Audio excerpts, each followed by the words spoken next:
Another late game heroics ni Lebron versus Germany. Pero bago yan, ito ang kanyang reverse slam dunk. Sa first quarter, ang lupit pa rin kahit magpo-40 years old na. Yakang-yaka pa rin ang ganyang reverse slam dunk. Last 4 minutes ng exhibition game nila versus Germany, nag-take over na si Lebron. Ito, cutting layup. Okay, kinaliwa.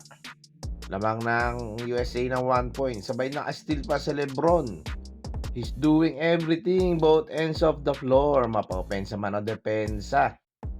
Ito na, minamaan niya na ang dalawang defender niya. Bully ball.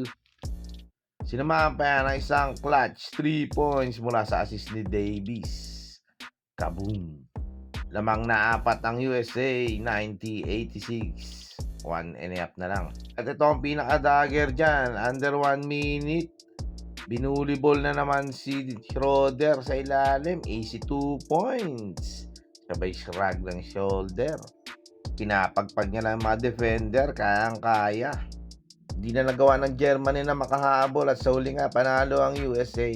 Dahil yan sa 11 straight points ni Lebron sa crunch time. Tumapos si LBJ ng 20 points. Meron 6 rebounds, 4 assists. Sa loob lang ng 18 minutes. Sa panalo nga nila versus Germany ay undefeated sila sa lahat ng kanilang exhibition matches 5-0. At tutungo na nga sila sa France para sa Paris Olympics. Okay mga kabogs?